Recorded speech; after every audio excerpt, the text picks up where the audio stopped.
এটা গাড়িটা 1 কোটি দাম ছিল না? হ্যাঁ আবার গাড়িটা থেকে দিচ্ছিলাম 1 কোটি দিয়ে। হ্যাঁ। আর আজকে এটা বিক্রি করে দিচ্ছি। কেন? কারণ হচ্ছে কি আপা ওই যে 82 লাখ টাকা দাম হয়েছে এটা। হ্যাঁ। 82 লাখ টাকা বিক্রি করে আর সংসদ সদস্য হিসাবে যে গাড়িটা আমি পাবো মানে ট্যাক্স ফ্রি, এটা আবার কিন্তু আমাদেরই কিনে আনতে হয়। ওটার দাম কত? এটার দাম 1 কোটি টাকা। এটা কত বেচবেন? 82 লাখ, মানে আমার আরো 18 লাখ টাকা আমার এটা আরো মানে ভরতে হবে। ওই 18 লাখ কই পাবেন আপনি? এই এত 18 লাখ টাকা? না, আমি চিন্তা করছি যে আমার ব্যাংক পড়ছে লোন দিবে। এটা তো লোনে কিনছিলেন? এটা লোনে কিনছিলাম। এই লোন শেষ আজকে শেষ হয়েছে কি আপা, লাস্টে মানে কিস্তি ছিল 60,000 করে, হ্যাঁ। আজকে 2.5 লাখ টাকা দিয়ে ওই যে 82 লাখ টাকা দিয়ে ওইখান থেকে 2.5 লাখ টাকা দিয়ে ওইটা শেষ করে দিছি। যাক, তাহলে সংসদ সদস্যের নতুন গাড়িতে আপনি উঠবেন না, বিষয়টা নতুন গাড়ি না। ওই রং কি হবে, সাদা না কালো? সেম হবে, সাদা রং? কারণ আমি অনেক সারা রাত জার্নি করি তো। কালার কি হবে, সাদা না কালো? এই যে পাল। ও, তার মানে রং পাল্টাচ্ছে না।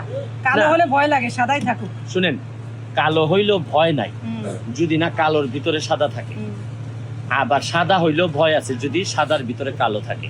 আপনি কি? আমারটা তো আমি বলতে চাই না, মানুষ বলবে। আমি নিশ্চয়ই বেনজির সাহেবের মতো বলতে চাই না যে আমি নির্দোষ। আমি চাই যে মানুষই ভালো করে শোনেন। আপনি যতই দুদক বলেন, যতই পুলিশ বলেন, মানুষের বিবেকে সব কিছু লেখা আছে, ধরা পড়ে। আর একটা সমস্যা কি জানেন, যারা অনেক টাকা বানায় তারা একটা পর্যায়ে অন্যায় করতে করতে তারা এটাকে ন্যায় মনে করে, আর যখন সে বুঝতে পারে এটা অন্যায় তখন তার জীবনে অনেক দেরি হয়ে যায়। আপনার এত সাহসের উৎস কি সততা? আবার না, সাহসের উৎস সততা না, তাহলে সাহসের উৎস আমার কেন জানি মনে হয়, আমার বাড়ি তো হবিগঞ্জে, সিলেট হবিগঞ্জে। আমার কেন জানি মনে হয়, আমি জানি না, যে 360 জন আউলিয়ার কারো না কারো রক্তের উত্তরাধিকার হয়তো আমার শরীরে আছে। কারণ শাহজালাল আসছিলেন এখানে, তো শাহজালাল তো 360 জন আউলিয়া আসছিলেন। কিন্তু আমার কেন জানি আরেকটা জিনিসও মনে হয়, যে বাংলাদেশের ভালো করতে চাইলে আপনি হয় মরবেন নাইলে বেজ্জত হবেন। আপনি কোনটা? আমার মনে হয় কোন একটা আমার হওয়ার সময় কাছাকাছি। আপনি বেজ্জত হতে চান নাকি মরতে চান ভালোর জন্য?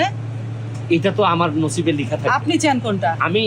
আমি আসলে যে কোনো কিছুর জন্য রাজি, প্রস্তুত আছি, কিন্তু ভালো ঠিক করা থেকে পিছাবেন না। না, এটা তো আমার স্বাভাবিক প্রক্রিয়া।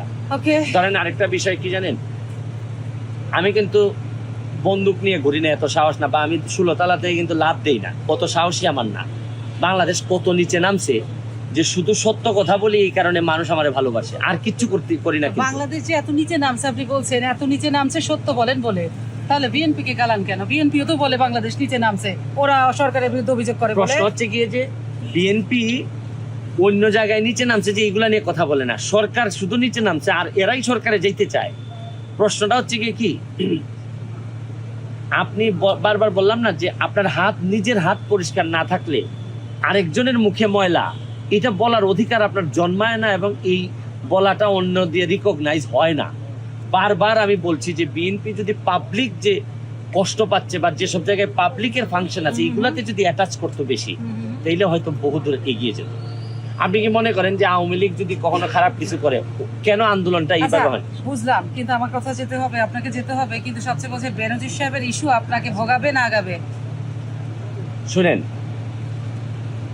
আমি কিন্তু জানতাম না যে নির্বাচনে আমি জিতে যাব। আমার কাছে মনে হয়েছে যে আমি একটা নির্বাচন করা দরকার, মানুষের জন্য কাজ করছি, করব। কিন্তু এই নির্বাচন যে আমাকে এত সম্মানিত করবে আমি জানতাম না। আমি কিন্তু জানতাম না যে একটা ফ্ল্যাট ঢাকায় না হইলেও কোনো না কোনোভাবে আল্লাহ একটা সংসদে আপনাকে একটা বাড়ি করে দিবেন। দেখেন, আমার কিন্তু ভাড়া বাসাতে থাকি, কখনো বলছি কোনো ফ্ল্যাট কিনবো না। হয়তো আমি বলছি এমপি থাকাকালীন সময় আমি কোনো সম্পদ করব না।